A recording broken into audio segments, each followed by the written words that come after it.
In this short video, we're going to talk about diversity and inclusion in nursing.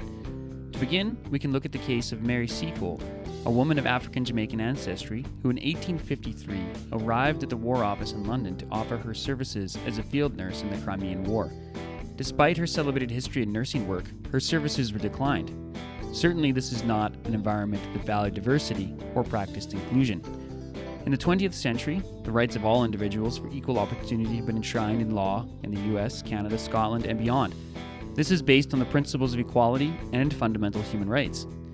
As well, it is appreciated that while diversity can cause tension in places of work, valuing it is a known way to enhance the creativity and productivity of the workplace. Looking at nursing in 2020, we still have a long way to go to achieve true diversity and inclusion.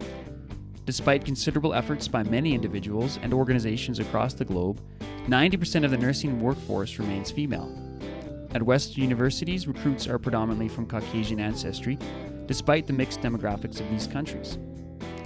It has been argued that the lack of diversity in the student population is not due to a recruitment problem, but instead is due to a retention problem. More on that later.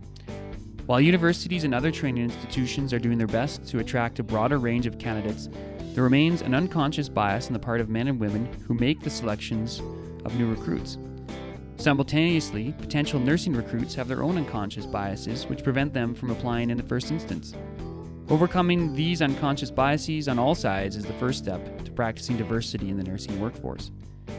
Finally, if you find yourself as a nurse of diverse background, I would recommend returning to Mary Seacole for guidance.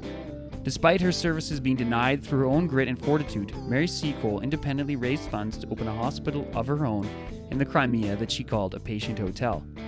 This hotel had better outcomes and more positive reports from troops than did Florence Nightingale's hospital in Scutari. In achieving this, Mary Seacole demonstrated the power of diversity and the value of inclusion.